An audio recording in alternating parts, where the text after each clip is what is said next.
Have you ever wondered how a single internal shift, one quiet declaration made in the privacy of your own mind, could completely rewrite the trajectory of a human life? Not slowly, not over decades of grinding effort, but decisively, irreversibly. The kind of shift that turns struggle into momentum, scarcity into overflow, and an ordinary life into something history struggles to explain. Picture this for a moment, a man standing at the edge of obscurity, surrounded by noise, doubt, and limitation. No safety net, no guarantees, no visible path to wealth, influence, or legacy.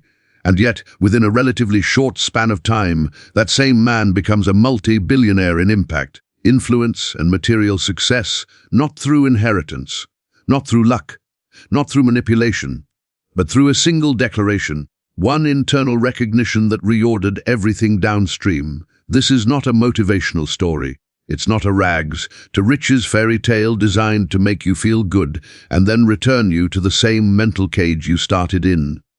This is something far more unsettling, because if what you're about to hear is true, then the limits you've accepted may never have been real in the first place. Before we go any further, pause for a moment and notice where you are right now. Not physically, but internally. Notice the voice that quietly evaluates what you hear, the part of you that decides what's possible and what's fantasy. That voice is the gatekeeper. And by the end of this story, you'll understand why everything changes when that voice is no longer in charge. The man at the center of this story was not born into privilege. His early life offered no clues that he would one day influence millions, generate enormous wealth, and become one of the most quoted minds in the field of consciousness and prosperity. In fact, for a long time, his life looked painfully ordinary, marked by uncertainty, searching, and internal conflict. What set him apart wasn't talent in the conventional sense. It wasn't intelligence measured by exams or credentials. It was something far rarer. A willingness to question the most fundamental assumption most humans never think to challenge, the assumption of separation. There was a moment, quiet, almost anticlimactic on the surface, when everything turned. No thunder, no audience, no applause. Just a realization that landed so deeply it collapsed an entire worldview in an instant. And that realization was condensed into a single declaration. One sentence, one internal statement, not spoken aloud, not written for others to see, but repeated inwardly until it ceased to be a thought and became a fact. Most people hear stories like this and immediately look for the technique. They want the steps, the routine, the formula. They ask, what did he do? But that question already misses the point, because what happened next wasn't the result of doing. It was the consequence of being. Joseph Murphy lived during a time when the world itself seemed to be collapsing. Economies were unstable. Institutions were failing. Certainty was evaporating everywhere you looked. And yet, in the midst of this external chaos, Murphy encountered something that would make the external world irrelevant by comparison. He encountered a truth so simple that most people dismiss it immediately, and so powerful that those who grasp it never see reality the same way again. For years, Murphy searched. He studied religion, philosophy, psychology. He examined systems of belief the way a man lost at sea studies stars, hoping one of them might lead him home. But nothing fully resolved the tension he felt. Knowledge accumulated, but peace didn't. Insight grew, but results didn't follow. Until one encounter reframed everything. This encounter didn't give him new information. It stripped information away. It dismantled assumptions instead of adding beliefs. And at the center of it all was a declaration that wasn't meant to convince the mind, but to dissolve it. Here's the part that unsettles people. This declaration had nothing to do with effort, nothing to do with merit, nothing to do with worthiness. It wasn't about attracting something from outside. It was about recognizing what had never been absent. When Murphy first heard it, his mind rejected it. That's important, because if your mind doesn't resist it, you're probably not hearing it correctly. The ego resists what threatens its role as the central authority. And this declaration did exactly that. It removed the ego from the throne entirely. The declaration was simple, disarmingly simple, so simple that most people hear it and think, that can't be it. And yet, Murphy would later credit this single recognition as the turning point that transformed his entire life, from financial struggle to extraordinary abundance, from obscurity to global influence. What followed was not instant riches. That misconception alone has caused countless people to misunderstand this teaching. What followed was something far more important, a complete reorganization of perception. Murphy didn't chase money anymore. He didn't seek validation. He didn't strain to become something better. Instead, reality began reorganizing itself around him in ways that felt natural, inevitable, almost mundane, except for the results they produced. Opportunities didn't arrive dramatically. They appeared quietly. Conversations led somewhere. Doors opened without force. People responded differently to him without knowing why. Money stopped being something he pursued and became something that flowed through the channels his new identity naturally created. This is where most people get lost. They try to use the declaration as a tool. They repeat the words like a spell, hoping the universe will reward their effort. And when nothing happens, they assume the teaching is flawed. But the flaw is in the approach. Because this declaration was never meant to produce something. It was meant to reveal something. Murphy understood this only after he stopped trying to make it work. The moment he stopped treating the declaration as a technique and allowed it to function as a recognition, everything changed. Here's the distinction that separates those who read about abundance from those who live it. When you repeat a declaration hoping it will change your circumstances, you reinforce the identity of someone who lacks. When you recognize a declaration as already true, circumstances reorganize to reflect that recognition. Murphy didn't declare himself powerful in order to become powerful. He declared what was already true beneath the illusion of limitation, and that declaration collapsed the illusion. At first, the change was internal. A sense of calm replaced urgency. Decisions became clearer. Fear lost its grip. The constant background anxiety that drives most human behavior simply dissolved. This alone would have been enough to justify the practice. But the external effects soon followed. Financial opportunities began appearing in ways that defied his previous experience. Not through risk or speculation, but through alignment. He found himself in the right place at the right time without trying to be. Ideas arrived fully formed. People with resources were drawn to him. Not because he chased them, but because he no longer needed them. This is one of the most misunderstood dynamics of wealth. Money is attracted not to need, but to neutrality. When you no longer orient your identity around lack, abundance finds a clear channel through which to express itself. Murphy didn't become wealthy by wanting wealth. He became wealthy by dissolving the identity that needed it. The declaration itself was not new. Versions of it appear across ancient traditions, buried beneath layers of symbolism and ritual. But Murphy encountered it stripped of ceremony, reduced to its essence. 2 words, 1 recognition, infinite consequence. When understood correctly, the declaration doesn't inflate the ego. It annihilates it.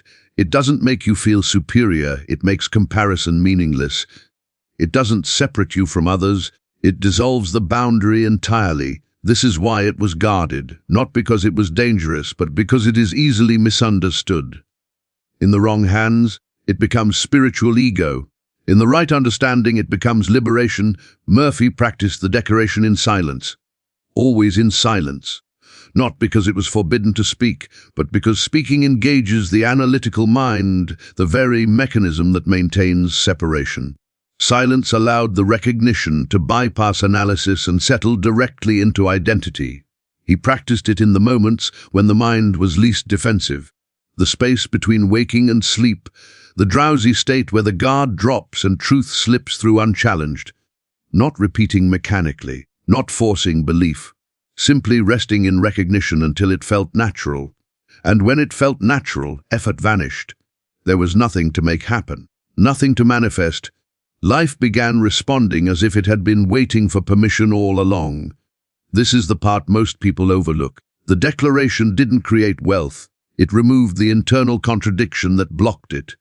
Wealth was never absent.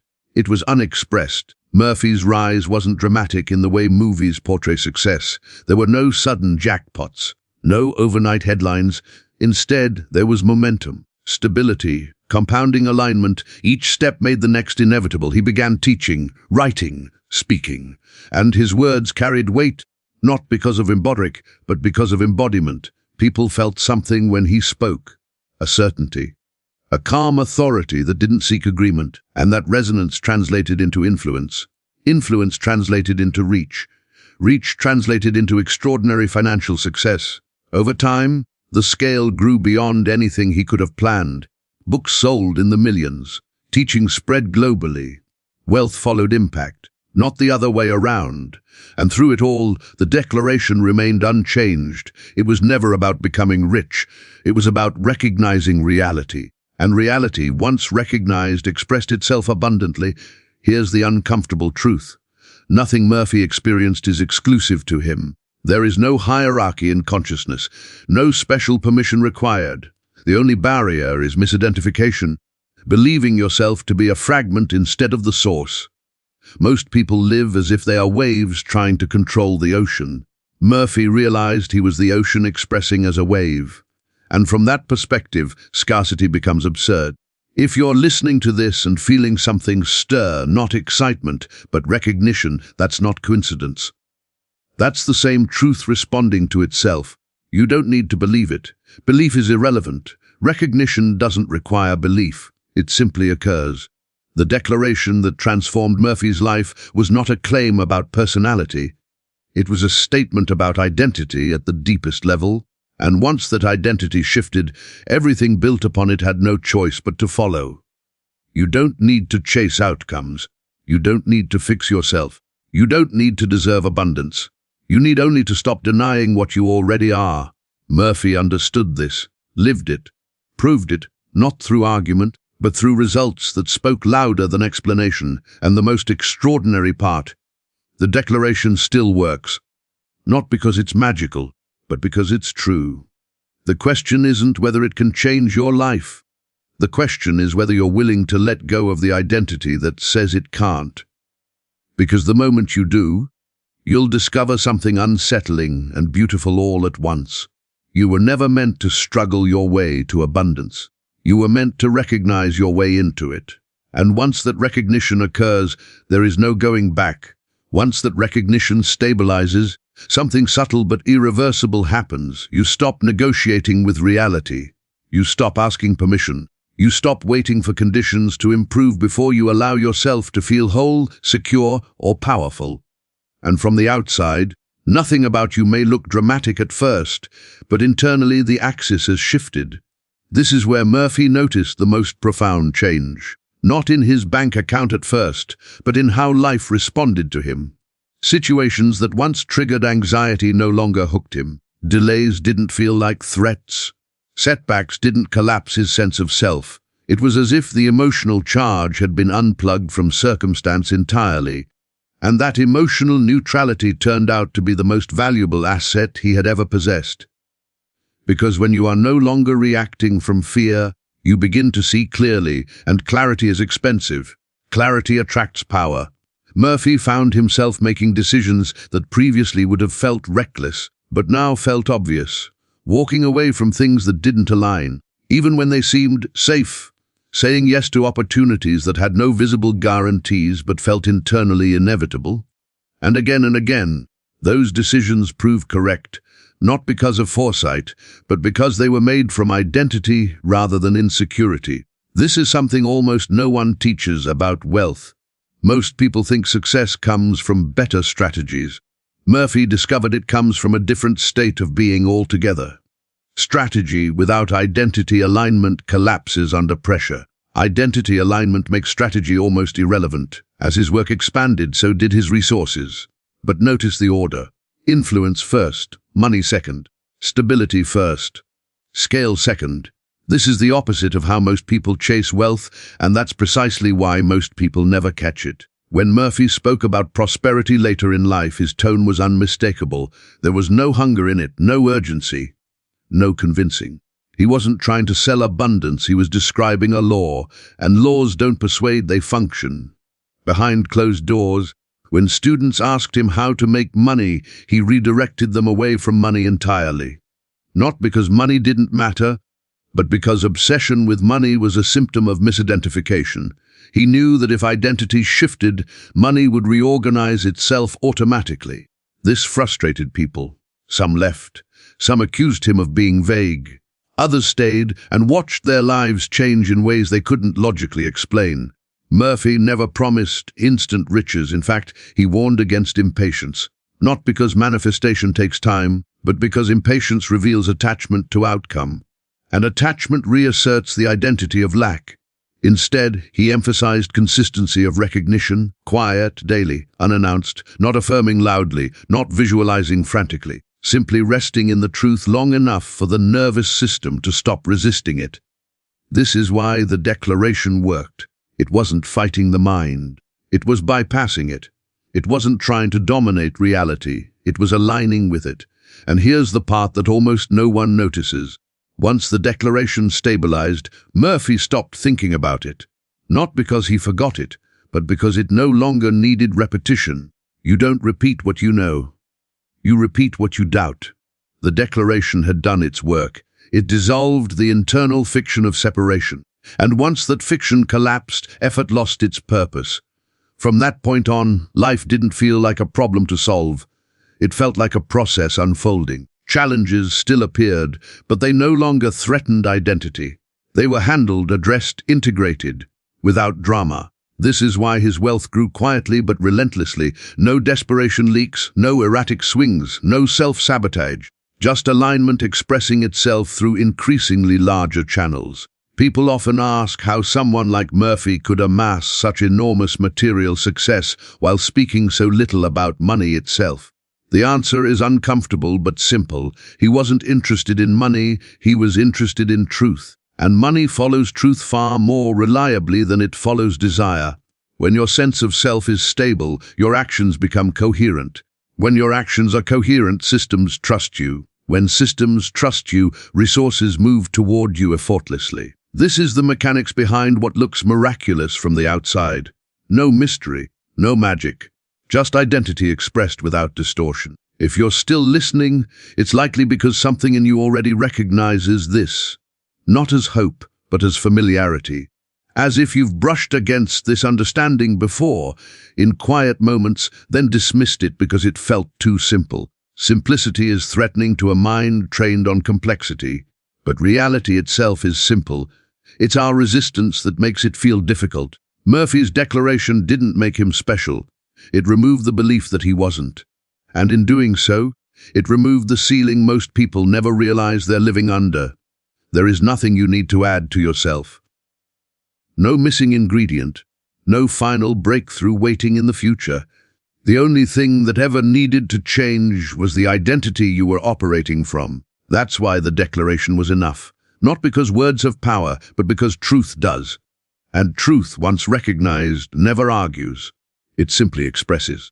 What most people never realize is that identity is the silent author of every outcome they experience. Not effort, not intention, identity. It is the lens through which reality organizes itself.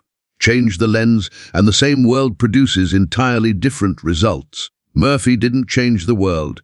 He changed the position from which he experienced it. This is why trying to get abundance rarely works. The very act of trying implies absence. It reinforces the identity of someone who is reaching towards something outside themselves. And reality, obedient as it is, mirrors that assumption perfectly. More reaching, more chasing, more delay. Murphy stepped out of that loop the moment the declaration stopped being something he used and became something he was. From that point forward, his relationship with life inverted. He was no longer responding to circumstances. Circumstances were responding to him. This didn't make him passive, quite the opposite. Action became cleaner, sharper, more decisive, but it was no longer fueled by fear. It was fueled by clarity. And clarity doesn't hesitate. There is a peculiar calm that emerges when you no longer feel separate from the source of outcomes. A calm that doesn't depend on results. A calm that remains even when things are uncertain. That calm is often mistaken for confidence, but it's deeper than that. It's certainty without arrogance. Stability without rigidity. Murphy carried that calm into every room he entered. People noticed. They trusted him, not because he persuaded them, but because he didn't need anything from them.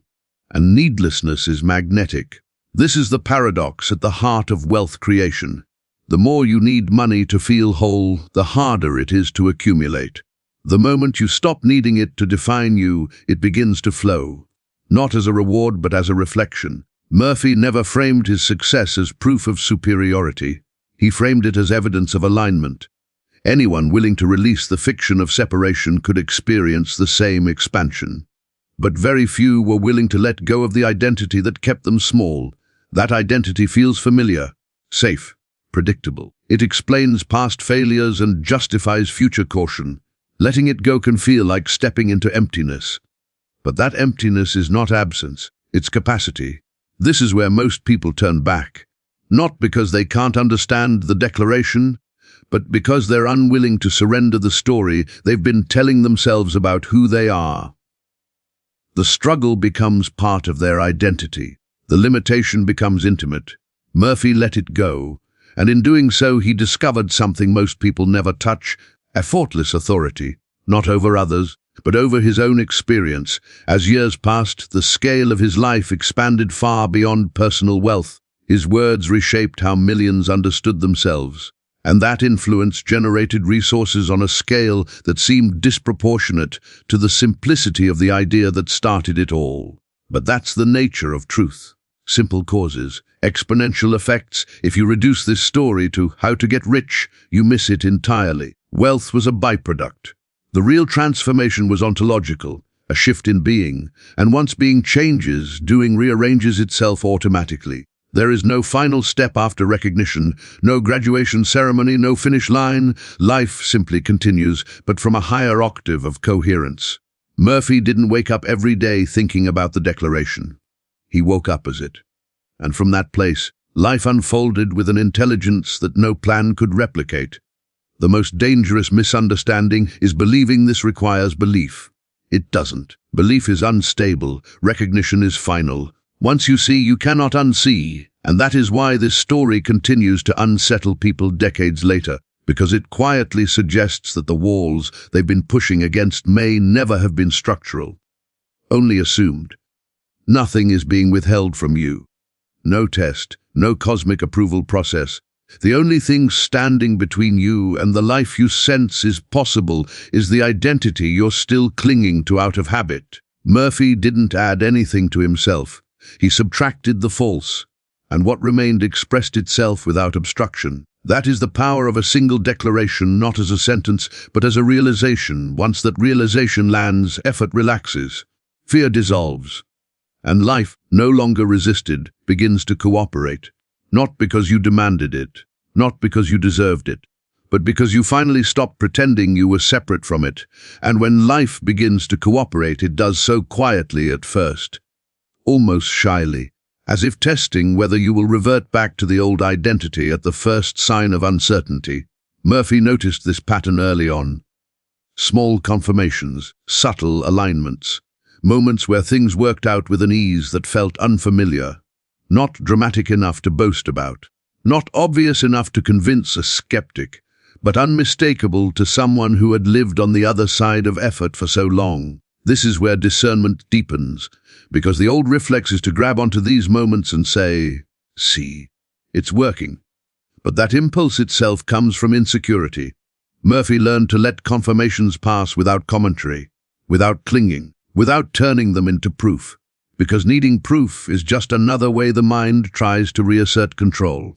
Instead, he allowed a deeper trust to stabilize. Not trust in outcomes, but trust in orientation. He knew that as long as he remained aligned with truth, the particulars would arrange themselves, and they did, again and again. One of the most surprising effects of this shift was how little resistance he encountered from others. Competition softened, opposition dissolved before it fully formed. Situations that once required persuasion now required presence. And presence, when rooted in clarity, does more work than argument ever could. Murphy wasn't charismatic in the conventional sense. He didn't dominate rooms. He didn't posture. He didn't perform certainty. He simply spoke from a place where doubt had no leverage. And that quality was felt immediately. This is why people often mistake alignment for confidence. But confidence can be manufactured. Alignment cannot. Alignment carries a stillness that doesn't need reinforcement. It doesn't rise or fall with feedback. It doesn't inflate with praise or collapse with criticism. From this stillness, Murphy's work expanded organically. Invitations arrived without solicitation. Collaborations formed without negotiation. Resources appeared without strain. And because none of it was driven by hunger, none of it carried the instability hunger creates. His financial growth followed the same pattern. Slow at first, then compounding, then exponential. Not because he chased scale, but because alignment scales naturally. The more people it touches, the more channels it opens. This is why attempts to imitate success without understanding identity always fail. You can copy actions, you can replicate routines, you can mimic language, but without the internal orientation, those behaviors collapse under pressure. Murphy's success endured because it wasn't built on effort, it was built on coherence. Coherence is what happens when there is no contradiction between who you are and how you act. Most people live with constant internal conflict, wanting abundance while identifying with scarcity, wanting peace while feeding anxiety, wanting freedom while clinging to control. Murphy resolved the conflict at the root. Once resolved, everything downstream simplified. Decisions became obvious, priorities clarified, distractions lost their appeal. Life stopped feeling like a series of trade-offs and started feeling like an expression. This is the point where many people ask, but what about discipline? What about work? As if recognition somehow negates effort. It doesn't. It purifies it. Effort no longer compensates for fear. It expresses clarity. Murphy worked consistently, intelligently, patiently. But there was no inner friction, no self-coercion, no war against himself. And because of that, his energy didn't leak. What he built lasted. Another subtle change emerged over time. His relationship with time itself shifted. Urgency faded. Waiting didn't feel like delay. The future stopped looming as something to chase. And in that spaciousness, timing improved dramatically. He acted when action was needed and rested when it wasn't, without guilt in either direction. This is what happens when identity stabilizes. You stop oscillating between hope and fear. You move from rhythm instead of reaction, and rhythm, once established, carries you farther than force ever could. Murphy often said that the subconscious mind responds to what you accept as true, not what you wish were true. That acceptance doesn't come from repetition alone. It comes from surrender, from allowing truth to replace effort. This is why the declaration was effective. Not because it was repeated endlessly, but because it was eventually accepted without resistance. And once accepted, it no longer needed maintenance. There is a moment in this process that feels like loss, a letting go of striving, a release of the identity that fought so hard to survive. Many people misinterpret this as passivity or complacency and panic. Murphy recognized it as the threshold. On the other side of that threshold is a life that doesn't need to be forced. A life that unfolds with precision. A life where abundance feels ordinary instead of miraculous. And that is perhaps the most radical outcome of all. When abundance stops feeling special, it becomes stable. When it becomes stable, it compounds. Murphy's life stands as a quiet challenge to the world's obsession with hustle and proving. It suggests that the greatest leverage point isn't effort but identity, not doing more but misidentifying less. And once that misidentification dissolves, the question is no longer how much you can achieve, but how much you're willing to allow. Allowing is uncomfortable for a mind trained to equate worth with struggle. The old identity whispers that if you're not striving, you're falling behind. That ease is laziness. That rest is regression. Murphy encountered this resistance too, not as a dramatic obstacle, but as a subtle pull back into familiarity. And each time it arose, he didn't fight it. He didn't analyze it. He simply refused to identify with it. This refusal was not suppression. It was clarity. He saw the voice for what it was, a survival pattern built in a time when he believed he was separate, small and vulnerable. That belief had dissolved. The pattern remained, but without authority, and without authority it faded. As the old reflexes lost their grip, something else emerged, a deeper intelligence guiding action without noise. Murphy began to trust this intelligence implicitly, not because it promised comfort, but because it consistently delivered coherence. When he followed it, things worked. When he ignored it, friction appeared. The feedback was immediate and unmistakable. This is how mastery develops, not through rules, but through resonance. You learn to feel when something aligns and when it doesn't. You stop outsourcing judgment to external standards. You stop asking, "Is this smart?" and start asking, "Is this true?" Truth, in this sense, isn't philosophical, it's physiological. You feel it as expansion or contraction, ease or strain, clarity or confusion. Murphy learned to trust these signals more than opinions, projections, or trends. And that trust became the backbone of his decisions. Over time, this internal guidance produced outcomes that looked extraordinary from the outside, but internally, they felt inevitable. That's an important distinction. When something feels inevitable, you don't cling to it. You don't fear losing it. You don't contort yourself to protect it. You simply cooperate with its movement. This is why Murphy's wealth didn't destabilize him. It didn't inflate his identity because it wasn't the source of it. It was an expression, a consequence. And consequences don't define causes. Many people fear abundance because they associate it with corruption, pressure, or loss of self. Murphy's experience contradicted that narrative entirely. He found that the more aligned he became, the simpler his life felt. Not fewer responsibilities, but fewer contradictions. He didn't need to maintain an image. He didn't need to justify success. He didn't need to defend his position. His life became quieter. Even as its impact expanded, this quietness is often misunderstood. It's mistaken for detachment or indifference. In reality, it's intimacy without attachment, full engagement without anxiety, participation without self-betrayal. Murphy cared deeply about his work. He cared about people. He cared about truth. But he no longer cared about outcomes in the way that binds identity to results. And because of that, his effectiveness increased dramatically. When you're no longer trying to extract validation from the world, you stop distorting your actions to get it. Your words become cleaner, your intentions clearer, your presence more trustworthy. And trust is the currency behind every durable system, financial or otherwise. This is the layer most people never reach. They try to use spiritual ideas to get what they want, without realizing that wanting itself is the signal of misalignment. Murphy didn't use truth to get outcomes. He let truth dismantle the need for them, and outcomes followed anyway. There is a paradox here that the mind struggles to accept. The less you chase, the more you receive. The less you grasp, the more you hold. The less you try to become, the more fully you are. Murphy embodied this paradox so completely that it ceased to feel paradoxical at all. It became practical, functional, reliable. And this reliability is what turned his influence into something massive. People sensed that he wasn't offering hope. He was offering orientation, not a promise of future reward, but a correction of present identity. Those who tried to use his teachings as tactics eventually drifted away. Those who allowed the deeper shift stayed and watched their lives reorganize in ways that made old goals feel obsolete. This is not a story about success. It's a story about coherence, about what happens when the internal and external stop arguing with each other.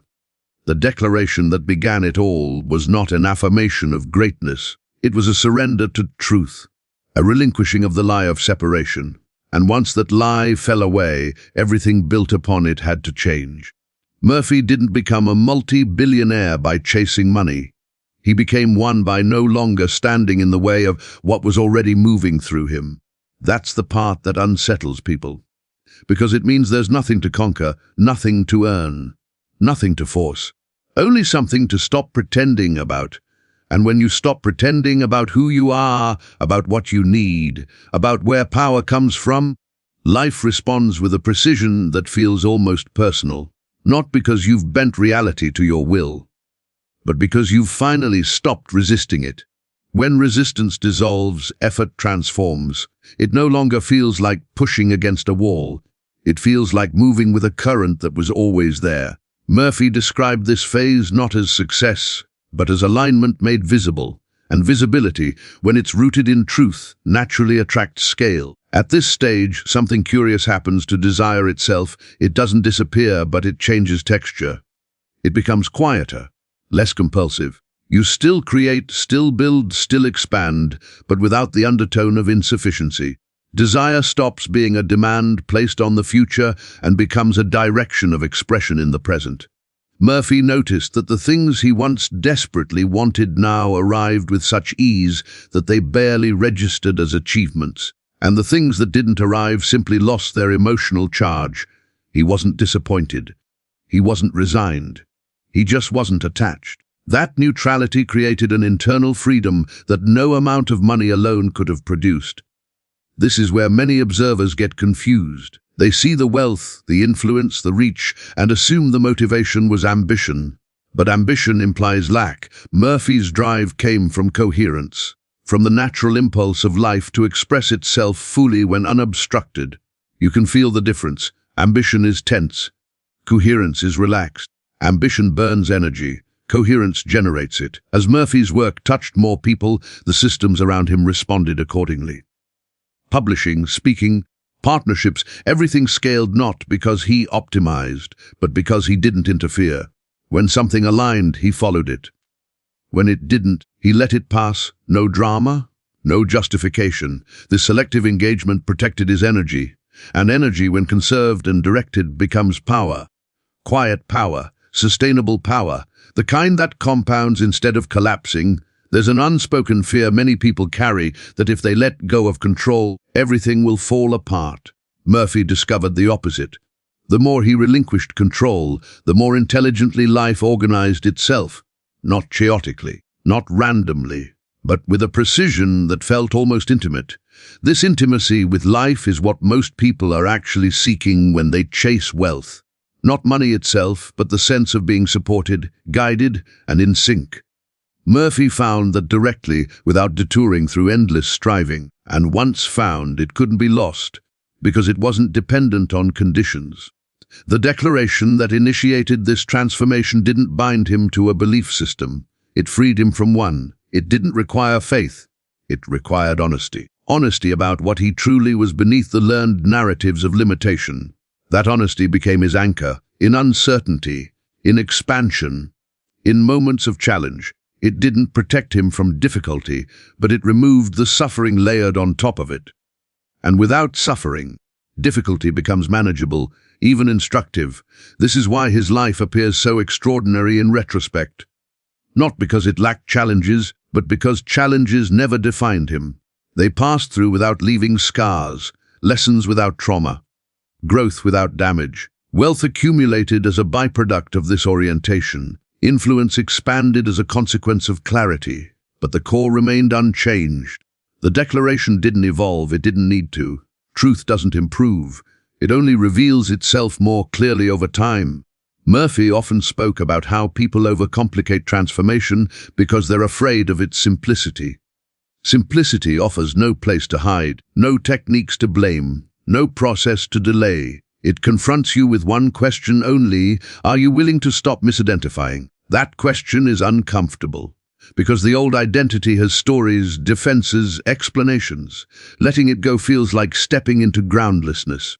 But what Murphy discovered is that the ground was always there. It was the stories that were unstable. Once those stories fell away, life felt solid, reliable, responsive. This is the inversion that changes everything. Stability doesn't come from controlling outcomes. It comes from clarity of being. And clarity of being creates outcomes that don't need to be controlled. Murphy's journey didn't end with a declaration. It began with one. Everything after was simply life expressing itself without interference. And that's the quiet truth beneath the entire story. You don't need to become someone else to live abundantly. You need to stop pretending you're less than what you are. When that pretense ends, life doesn't applaud, it cooperates. And cooperation, sustained over time, becomes wealth material, relational, and internal, on a scale that effort alone can never achieve. That cooperation is subtle. It doesn't announce itself with fireworks.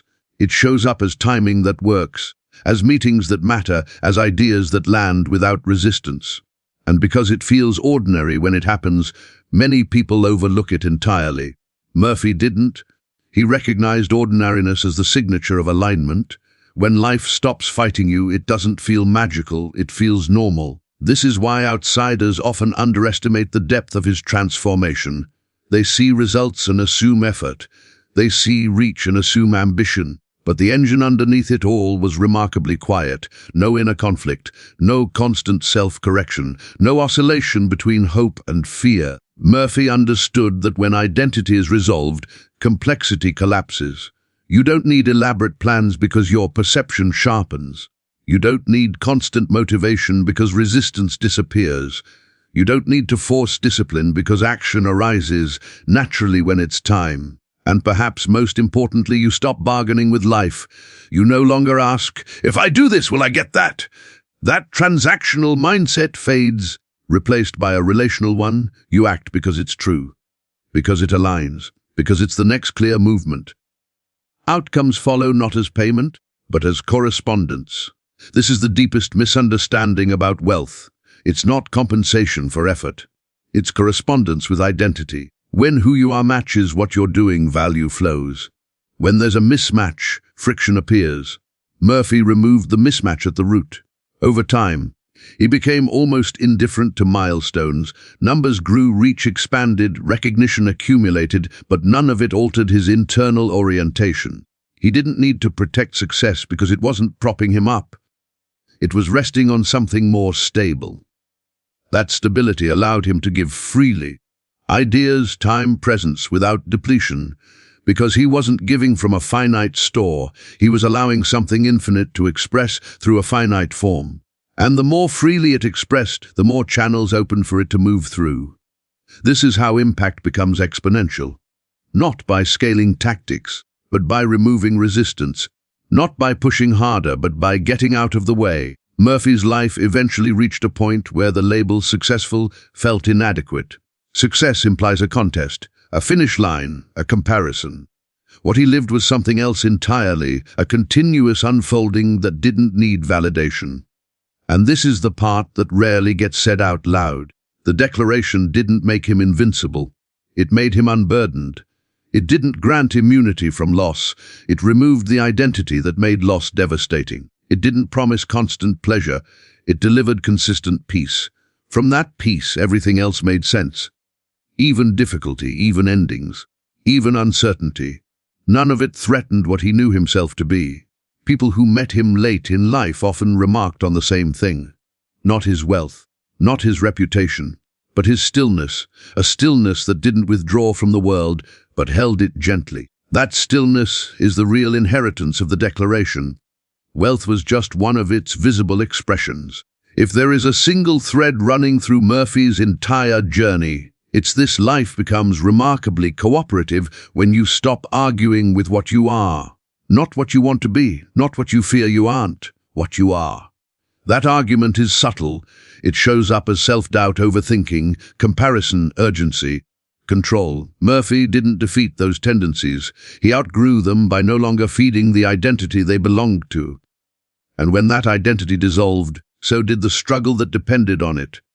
This is why the declaration can't be marketed as a method. Methods imply effort toward a future state.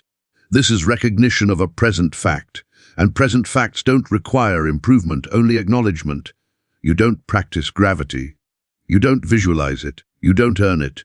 You align with it, or you fight it. Murphy aligned, and alignment did the rest. The world will continue to celebrate his wealth, his books, his influence. But those are echoes. The cause was quieter, a single internal shift that removed the last argument between him and life. That argument is available to be dropped at any moment. Not someday, not after you're ready, not after conditions improve. Now, because nothing needs to change before recognition except the belief that something does. And when that belief dissolves, life doesn't wait. It moves. It responds. It cooperates. Not because you asked it to, but because you finally stopped telling it who you weren't. And when you stop telling life who you aren't, something profoundly intimate takes its place. You begin to experience life not as something happening to you, but as something happening through you. The distance collapses, the observer and the observed blur. And from that vantage point, control loses its relevance entirely. Murphy lived from this place, not as a philosophy, but as a felt reality. He didn't wake up each day trying to remember it. It was simply the ground he stood on, and because of that, he no longer measured himself against outcomes. He measured alignment moment by moment. Was he acting from truth or from fear, from clarity or from habit? The answer guided everything. This is where many people misinterpret his calm as detachment from ambition. In reality, his engagement with life deepened. He was fully present, fully involved, but no longer entangled. There's a difference. Entanglement drains energy, presence multiplies it. As the years passed, Murphy's financial world grew vast, not just in numbers, but in stability. There were no dramatic collapses, no frantic rebuilds. What he created endured because it was rooted in coherence. Systems built from coherence don't wobble under pressure. They adapt. They self-correct. He understood that volatility is not a market condition, it's an identity condition. When identity is unstable, everything built on it shakes. When identity is grounded, fluctuations become navigable instead of catastrophic. This insight alone is worth more than any strategy, and it's why so many people who appear successful still feel anxious. They built on effort without resolving identity. Murphy built on identity and let effort organize itself naturally.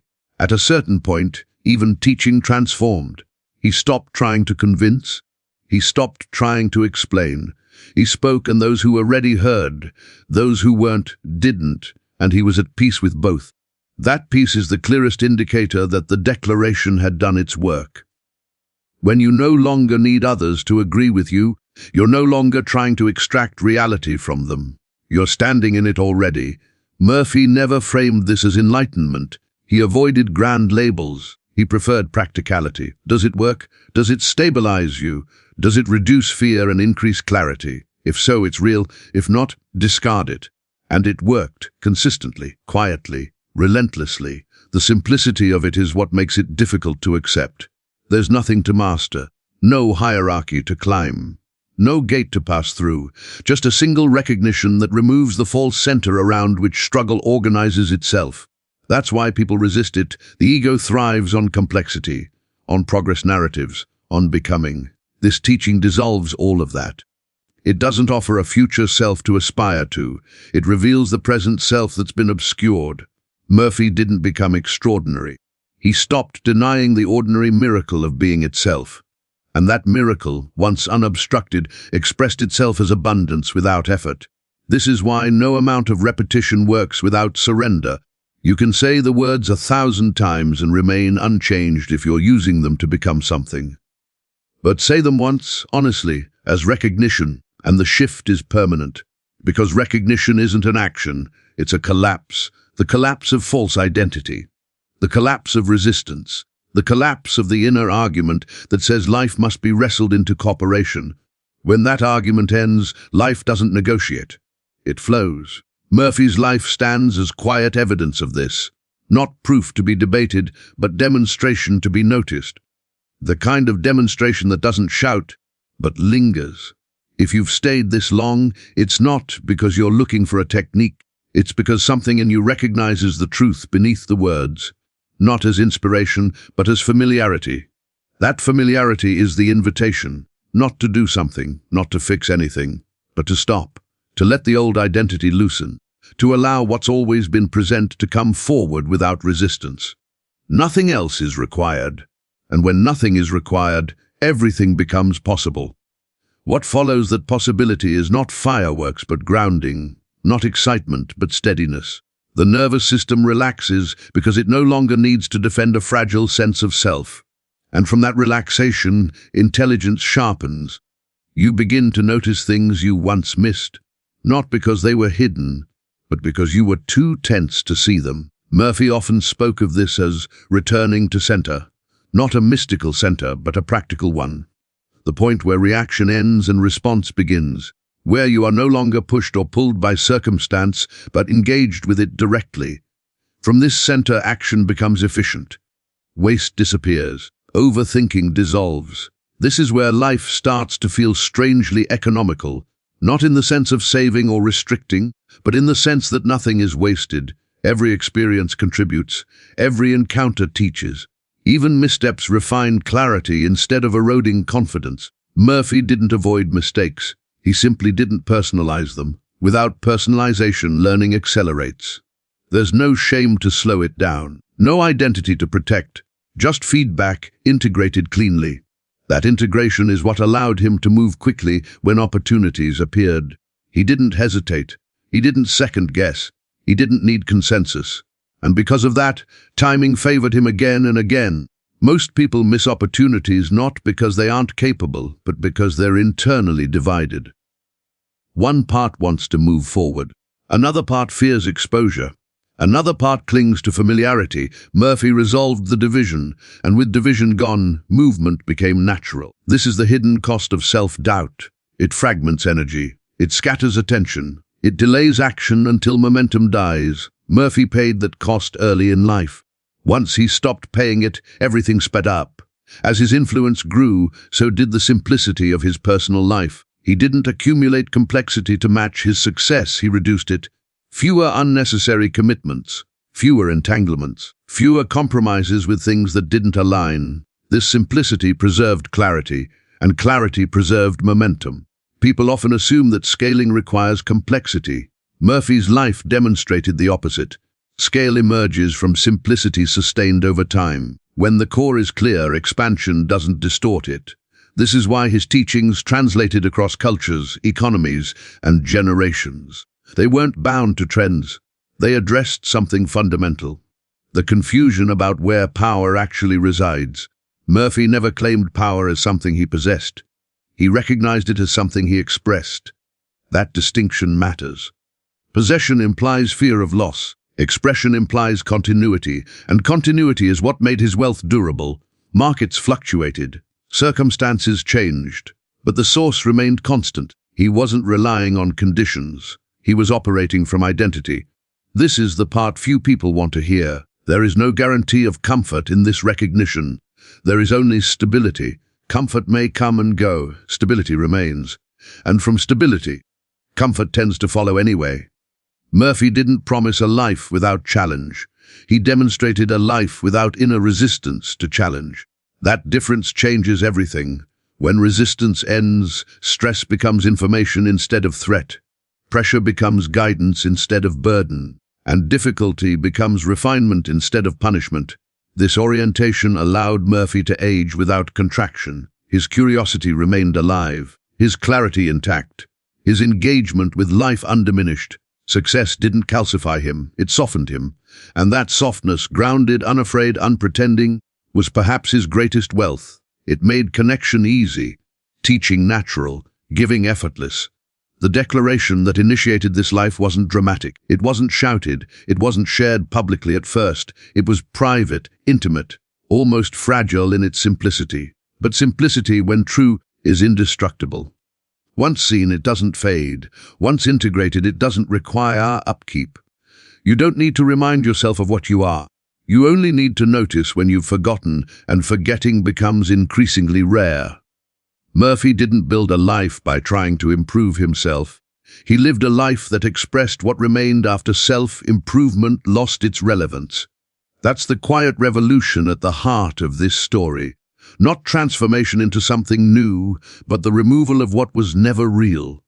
And when the unreal falls away, what remains doesn't struggle to be abundant. It simply is, and that whoseness becomes the most practical thing imaginable, not abstract, not philosophical. Practical in how you speak, how you decide, how you move through the world. Murphy didn't float above life. After this realization, he engaged it more directly than ever before. But he did so without the tension of self-definition riding on every outcome. This is where real leverage appears. When your sense of self is no longer on the line, you can take clean risks, you can speak plainly, you can walk away without resentment, you can commit fully without fear of loss. Most people never experience this freedom because their identity is constantly negotiating with the future. Murphy stepped out of that negotiation entirely. Once that happened, time itself seemed to cooperate. Projects unfolded without bottlenecks. Delays resolved themselves. What once felt like waiting became simple pacing. He wasn't racing against anything anymore. And paradoxically, that made him faster than everyone else. Speed without anxiety is devastatingly effective. It allows momentum to build without burnout.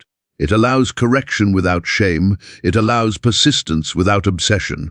Murphy embodied this kind of speed, quiet, steady, unforced. He didn't need to prove consistency. He lived it. He didn't need to defend his position. He occupied it. And because of that, people trusted him with responsibility, resources, and reach on a scale that surprised even those closest to him. This trust didn't come from credentials. It came from coherence. When someone is internally aligned, others feel it immediately. There's no static, no mixed signals, no hidden agenda. That clarity is rare, and rarity attracts attention. Attention, when grounded in trust, attracts opportunity. Murphy never chased attention. He let it arrive. And when it did, he didn't cling to it. He used it, then released it. This kept his work from becoming performative. He wasn't maintaining an image. He was expressing a truth, and truth doesn't require maintenance.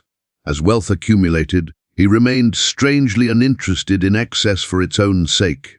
Not because he rejected material success, but because he no longer equated accumulation with fulfillment. Fulfillment was already settled. Wealth became a tool, useful, flexible, but not defining. This prevented the common trap of escalation, the endless cycle of more that never satisfies. Murphy didn't need more to feel complete. So when more arrived, it didn't distort him. It expanded what he could do, not who he thought he was. People often ask how to hold abundance without losing themselves. Murphy's life provides a simple answer: you don't hold abundance, you let it move. What you try to hold defines you. What you allow to flow expresses you. Because he didn't grip success, it didn't grip him back. He could adapt, pivot, evolve without fear of collapse. His identity wasn't invested in any single structure.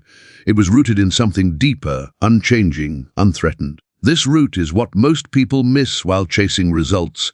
They build impressive structures on unstable foundations. When pressure comes, the structure shakes. Murphy reversed the order. He stabilized the foundation first. Structure followed naturally. The declaration that initiated this wasn't repeated endlessly. It wasn't ritualized.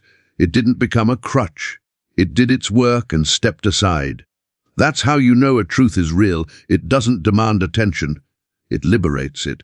Murphy didn't spend his life reminding himself of who he was. He spent it living from that knowing. And living from it felt ordinary, not exalted. The extraordinary part was what that ordinariness produced over time. This is why the story is so unsettling. There's no heroic struggle to admire, no dramatic conquest to emulate, just a quiet refusal to misidentify. And from that refusal, a life unfolded that outperformed effort, driven success on every level. If there's a single invitation hidden in this story, it's not to repeat a declaration, but to notice where you're still arguing with life. Where you're insisting you are smaller than you are. Where you're trying to earn what doesn't need to be earned.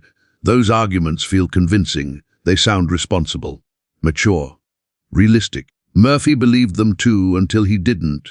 And the moment he stopped believing them, reality stopped enforcing them. Nothing mystical happened. Nothing supernatural. Just a correction at the level of identity. And identity, once corrected, corrected everything else. That's the quiet power behind the declaration. Not words, not belief, recognition. And recognition, once it occurs, doesn't fade. It simply waits patiently until you stop looking for something else. And when you finally stop looking for something else, the search energy collapses. Not into emptiness, but into presence. The mind, so accustomed to scanning the horizon for the next solution, grows quiet, not because it's been silenced, but because it has nothing left to chase. Murphy recognized this quiet not as an ending, but as a beginning that didn't require effort to sustain. From that quiet, life became remarkably direct. Questions answered themselves through action. Doubts resolved not through reassurance, but through irrelevance. When you no longer depend on outcomes to confirm your worth, outcomes lose their power to unsettle you. Murphy noticed that people around him often confused this state with certainty about the future. It wasn't that. He didn't know what would happen next in detail. What he knew, without question, was that whatever happened could be met without contraction. And that knowing removed fear from the equation entirely.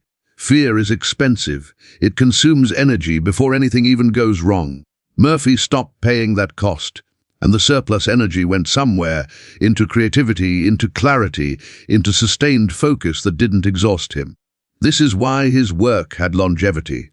Not because it was aggressively optimized, but because it wasn't draining him from the inside. Burnout comes from internal resistance, not from activity. When resistance ends, activity becomes nourishing instead of depleting. Over time, Murphy's life began to feel less like a project and more like a conversation. He listened, responded, adjusted. He wasn't forcing direction. He was participating in it. And participation, when aligned, invites cooperation at every level. This is the deeper reason his wealth multiplied. Systems respond to stability, people respond to clarity, opportunities respond to readiness, and readiness is not preparation, it's alignment. Most people try to prepare for a future they're anxious about. Murphy aligned with a present that was already whole. And from that wholeness, the future organized itself with precision. He never needed to announce this understanding. In fact, he rarely spoke of it directly. Those who were ready heard it between the lines. Those who weren't focused on techniques and missed the point entirely. And he was fine with that. This lack of urgency to convert or convince is another sign of alignment. When you're no longer trying to extract meaning from others' agreement, you stop needing their approval, and approval seeking is one of the most common drains on human potential. Murphy was free of it, not because he transcended humanity, but because he stopped outsourcing identity. He didn't need the world to tell him who he was. He knew, and knowing removed negotiation from every interaction. That's why his presence felt grounding. People around him relaxed without understanding why. Their own defenses softened. Conversations deepened. Decisions clarified. Alignment is contagious not as ideology, but as nervous system regulation. This is the unseen ripple of inner coherence. It doesn't persuade, it entrains. And that entrainment changes environments more effectively than force ever could. Murphy's environment changed accordingly. Not all at once, not dramatically, but steadily, predictably, until what once seemed extraordinary became simply the way things worked. And that's the final irony of this story. The more deeply the declaration integrated, the less remarkable life felt from the inside. The wealth, the influence, the reach, all of it felt secondary to the quiet satisfaction of not being divided within himself. Division is exhausting. Unity is efficient. Murphy chose efficiency at the deepest level. If there's a reason this story continues to resonate, it's not because it promises wealth.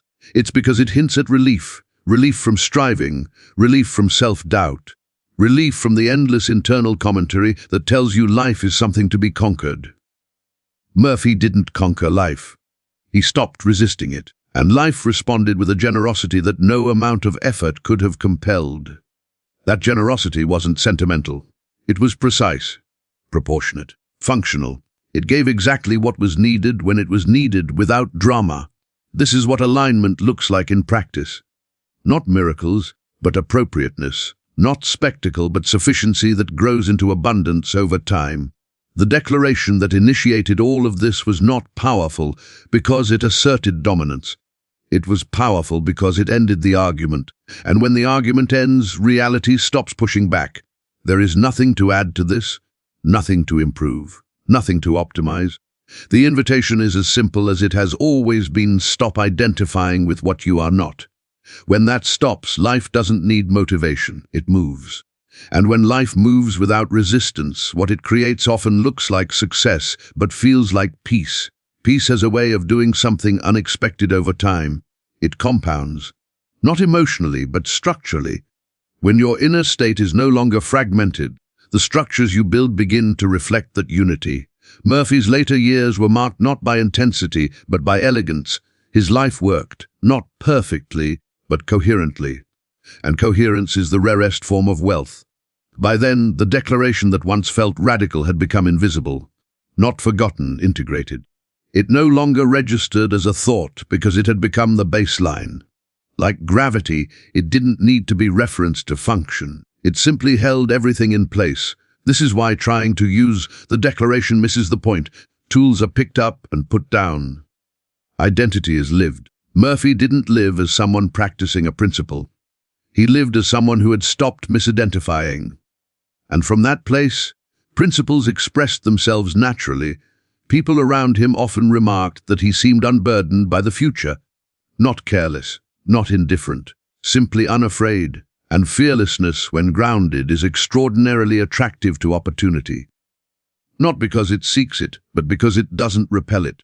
Most people unknowingly repel what they want through tension, expectation, and self-monitoring. Murphy removed those distortions. He wasn't trying to be aligned. He was no longer divided. This is the quiet difference that changes everything.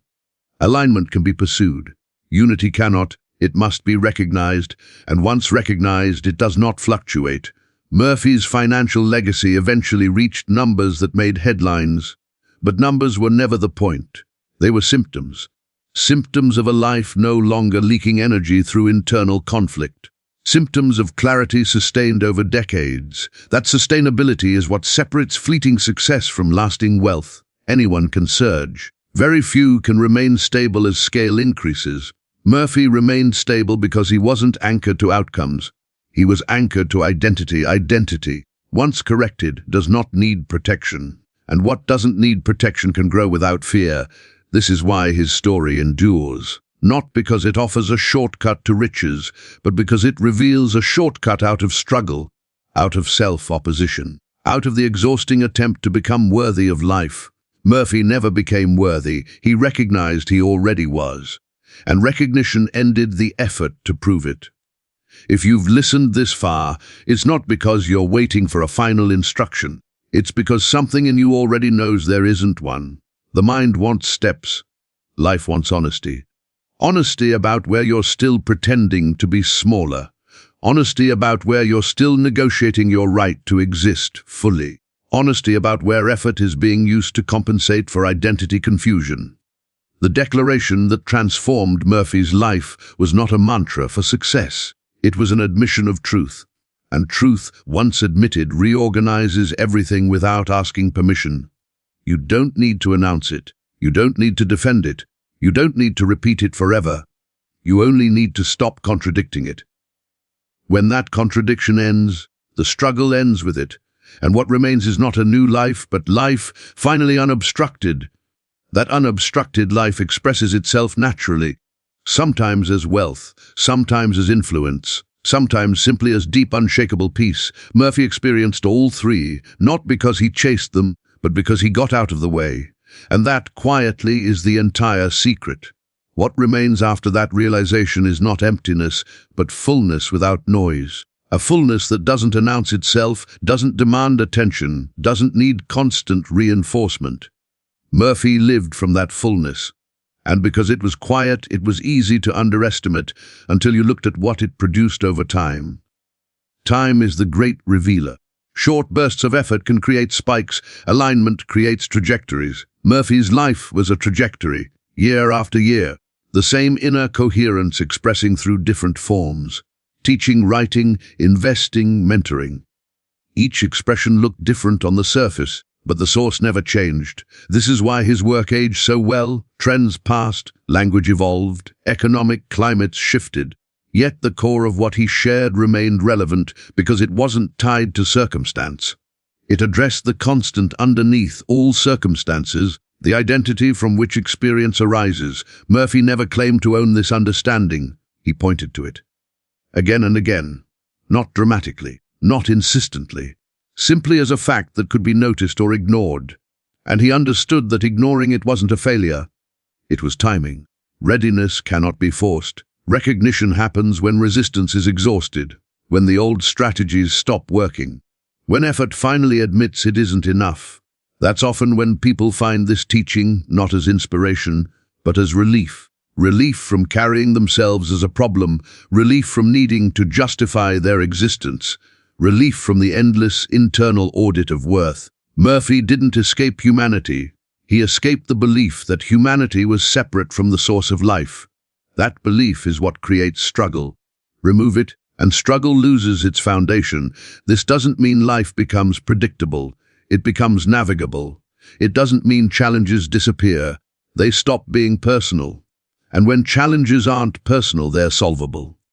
Murphy's greatest wealth was not what he accumulated, but what he no longer needed: approval, validation, control, certainty. Those needs quietly fell away, and in their absence, something far more powerful took their place: trust in the intelligence already moving through him.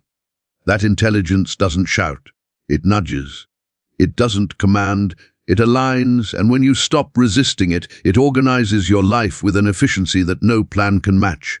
This is why the declaration was enough. Not because it was special, but because it was accurate. It described what was already true beneath the layers of fear and conditioning, and accuracy has consequences. Reality responds to accuracy immediately. You can feel this even now, not as excitement, but as a subtle settling, a sense that nothing needs to be added for this to make sense. That's recognition. Not belief, not agreement. Recognition. Murphy didn't build a life by trying to become powerful. He recognized where power actually resided and stopped looking elsewhere. Everything that followed was simply life aligning with that recognition. There is nothing dramatic about this ending because there was nothing dramatic about the beginning. A single internal shift, a refusal to keep arguing with what is, and a life that unfolded without obstruction as a result. If there's a reason this story continues to circulate, it's not because people want to be rich. It's because they want to be free from the constant sense that something is wrong with them. Murphy's life quietly answers that longing. Nothing was wrong. Nothing needed fixing. Something needed remembering, and remembering doesn't take time. It takes honesty. Once that honesty lands, you don't need motivation. You don't need discipline. You don't need belief. Life carries itself forward. Murphy let that happen. He trusted it. He lived it. And what it produced looked extraordinary only because so few are willing to stop resisting what they already are. And that resistance, once seen clearly, becomes almost impossible to maintain, not because you fight it, but because you recognize how unnecessary it is. Murphy didn't wage war against old habits of thought. He simply stopped feeding them attention. And deprived of attention, they withered on their own. Attention is the real currency. Where it goes, life follows. For most people, attention is scattered, pulled into fear, comparison, regret, anticipation. Murphy reclaimed it by no longer outsourcing identity. Once attention returned to its source, it became steady, focused, potent. From that steadiness, creation became inevitable. Not forced creation, not desperate output, but expression. The same way a tree produces fruit without effort once it's rooted in healthy soil. Murphy tended the soil, the fruit followed. This is why his success never felt fragile. It wasn't dependent on mood, motivation, or market conditions. It rested on something deeper, clarity about who he was and who he wasn't. And clarity, once established, doesn't fluctuate. People often ask how long it takes for this kind of shift to work. That question reveals the misunderstanding. Time is only relevant when you're trying to get somewhere. Recognition collapses distance. It doesn't move you forward, it brings you home. Murphy didn't wait for proof before living from this understanding. Proof came because he lived from it. That sequence matters. Waiting for evidence keeps you locked in the old identity. Acting from recognition generates evidence as a byproduct. This is where many people hesitate. They want reassurance before surrender. But surrender is the reassurance. Once the internal tension releases, life confirms it in its own way, quietly, consistently, unmistakably. Murphy's later reflections were remarkably simple. No grand conclusions, no ultimate claims. Just an acknowledgement that life works best when you stop misidentifying yourself as separate from it. Everything else, he said, was commentary. And commentary fades when truth is lived. If you strip this entire story down to its essence, there is only one movement. From separation to unity. From effort to alignment. From becoming to being. Wealth happened along the way, not as a goal achieved, but as friction removed. That's why the declaration didn't need refinement. It didn't evolve with time. It didn't need updates. Truth doesn't age. Only interpretations do. Murphy didn't leave behind a method to follow. He left behind a pointer. And pointers are only useful if you're willing to look where they indicate. Where they point is not outward, not toward achievement, accumulation, or status. They point inward, past the noise, past the stories, past the identity that has been negotiating its right to exist. Once you see that identity for what it is, it loosens. And when it loosens, life flows with a cooperation that feels almost personal. Not because you're special, but because you've stopped pretending you're separate. Murphy's life wasn't extraordinary because of what he gained. It was extraordinary because of what he no longer carried. And what he released is available to anyone at any moment without cost or qualification. Nothing needs to be added. Nothing needs to be earned. Nothing needs to be forced. The only thing that ever stood in the way was a mistaken idea about who you are. When that idea dissolves, life doesn't ask what you want. It expresses itself through you naturally, and that expression, over time, often looks like abundance, because abundance is what life does when it's unobstructed. Murphy discovered that. He trusted it. He lived from it. And the life that unfolded was simply the result of no longer standing in the way. And standing in the way is far more subtle than people realize. It isn't loud resistance, it's quiet self-correction, the constant inner adjustment to fit expectations, the reflex to shrink before expanding. Murphy noticed that once recognition settled, these micro-contractions stood out clearly. And because he could see them, he could let them go. Letting go didn't feel heroic, it felt practical. Why hold tension that served no function? Why rehearse doubt that no longer protected anything real? The mind adjusted quickly once it realized the threat it was guarding against didn't exist. This is how freedom actually arrives. Not as permission, but as irrelevance. The old constraints don't break, they stop mattering. And when they stop mattering, behavior changes without effort. Murphy didn't discipline himself into consistency. Consistency emerged because there was nothing pulling him off center anymore. He wasn't fighting impulses. He wasn't managing motivation. He was simply no longer divided. Division is what makes everything feel hard. Unity makes even complex things feel simple. As this unity stabilized, Murphy's sense of authorship over his life changed. He no longer felt like the sole doer, carrying the weight of outcomes on his shoulders. He felt partnered with something larger, not external, not separate, but intimate. Decisions didn't feel lonely anymore. Action felt supported. This is the quiet confidence people felt around him. Not bravado, not certainty about results, but trust in process. And trust in process is contagious. It invites cooperation from others without coercion. When cooperation becomes the norm, friction becomes the exception. And when friction is the exception, progress accelerates naturally. Murphy didn't need to push harder. He simply stayed aligned longer than most people are willing to. That endurance is underrated. Staying aligned during uncertainty, during waiting, during moments where old habits tempt you back into control. Murphy stayed, and staying changed everything. This is why the declaration was enough. It wasn't a shortcut. It was a correction. A return to what had always been functioning beneath the noise. The mind wants additions. Life wants subtraction. Murphy subtracted the false assumption of separation, and life filled the space with coherence. By the end of his life, he wasn't trying to leave a legacy. He wasn't curating meaning. He was simply living from what was true. And what was true continued expressing itself through people, through ideas, through systems that outlived him. That's real wealth. Not what ends with you, but what moves through you and continues. If this story feels complete without a final instruction, that's intentional. Instructions belong to effort. Recognition belongs to honesty. And honesty doesn't need sequencing.